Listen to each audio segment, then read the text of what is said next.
earth behind. As she looked out across the land, she could hear his voice and unconsciously imitated it. "Ain't this a view?" Monte raised an eyebrow. She smiled dimly.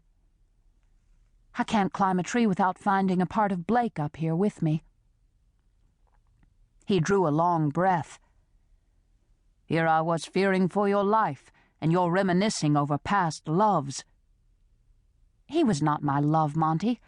Even had he returned alive, I could not have cared for him as other than a friend."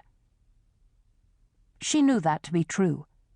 His death had sealed him in her heart, as his return could not have. Monte rubbed his forehead with the back of his sleeve. His hat was gone, and his dark hair tousled into unruly waves. "Can you make it down?" "Yes." Abbie watched him lower himself to the ground. Even angry and disheveled, he was dignified. How was it he always looked so well-bred? He was well-bred, like the horses he kept, like the house he kept, ordered and run by former slaves who chose to come west and serve him still, though now they were recompensed. She understood their loyalty. Montgomery Farrell commanded devotion, though you could not put your finger on what exactly he did that made it so. He didn't flaunt himself, yet you noticed him all the more. His handsome features, easy, confident bearing, and soft southern drawl were potent, yet it was something more, something deeper that drew one to him irresistibly. Even in the depths of her bitterness, he was in her thoughts. And now she felt an awkwardness that had never been there, not even when she had first ridden to his ranch to accost him on Blake's behalf after the fool boy had called Monte out for flirting with her. If she had known what would come of that day, would she have gone? Had she anticipated the heartache, would she have run doggedly to the home of the man who would claim her heart, then reject it? He landed on his feet and looked up at her. Her heart turned over. Yes, she would have gone. She would have done it all to be received into his arms now as he eased her down beside him. For all his claims of devotion, this was their first outing together since his return from South Carolina. He had 3 times supped with them, but Pa had commanded his attention, as starved for Monte's conversation as Abbie herself. She was willing to sit back and listen, to watch his expressions, to hear the laughter in his voice, to quicken when the glance of his eyes met hers and lingered. Yet she had felt more uncertain of her feelings than his, until he had kept away for 3 full weeks. When today's invitation had arrived via Will, his stable boy, she had half a mind to refuse. The old feelings of betrayal and distrust raised their ugly heads and made her cross. More than cross. The thought of turning him down felt almost as good as receiving his note. But she had accepted, and here she was, shaking as much from his touch as from the stampede. He let her go. The ground was trampled and cluttered with the wreckage of the buggy and 3 cows, one of which lay with eyes rolling and its massive tongue working the ground. Streams of blood ran from its mouth and nostrils. The wheezing gurgle became a bawling moan. Without a word, Monte slipped the Colt revolver from its holster and fired. Abbie jumped.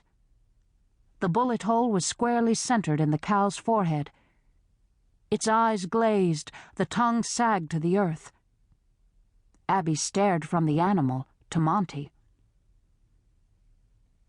He held the gun silently, the pearl handle gripped in his palm.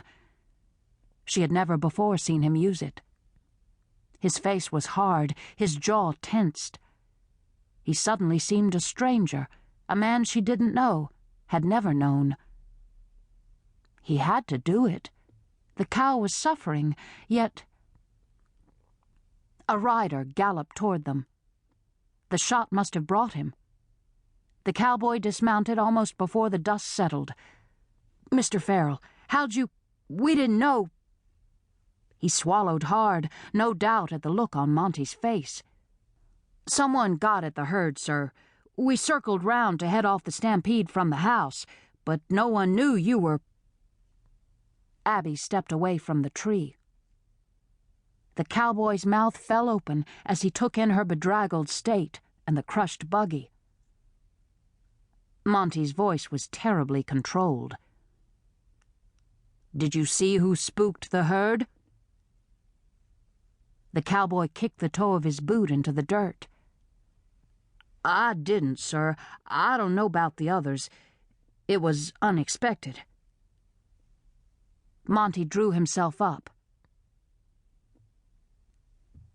"Take a look at these cattle, John Mason." He swung his arm over the fallen animals. "Take a good look. I trust this sort of trouble will not again be unexpected." "No, sir." John replaced his hat. "I'll ride to the ranch for a wagon." "Just bring Scirocco and another. Miss Martin can ride." "Yes, sir." As John rode off, Abbie held back. This was a Monty she had not seen. He had always been the gentleman, even as a businessman, though in truth she had never seen him conduct business. But certainly she had never heard him speak in such a strained, heavy-handed manner. There was more here than a chance stampede. Monty holstered the gun and looked at the fallen cows. What a waste. He lifted the edge of the buggy top with his boot, then kicked it away. "I'm sorry, Monty." "So am I. This isn't exactly what I'd planned for today." "Our best laid plans." She spread her hands. "God has his way of..." He turned with controlled fierceness. "I don't consider this his way." "Of course not. But do you think I plan to be abducted by outlaws, then rescued and set free by Comanche braves? His hand was in that even if I didn't see it. It's just... life isn't easy to figure."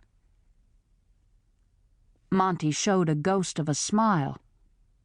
"No, I guess not. Why is it that in your company life seems wilder than anywhere else?" Abbie cocked her head. "Does it?" He reached for her arm and drew her close. "You know it does, and I think you like it that way. I could even suspect at my expense." "Monty." "I believe you'd see the end of whatever southern ease remains my own." He wrapped his arm around her back. "What an absurd notion."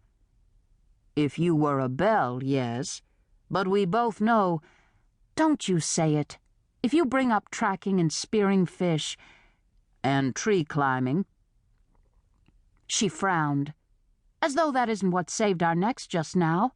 How would you like to have dragged me up there, swooning and blushing?" He threw back his head and laughed, suddenly the Monty she knew. She laughed with him, though once again it was directed at her. "You were going to tell me why you brought me out here instead of into the hills."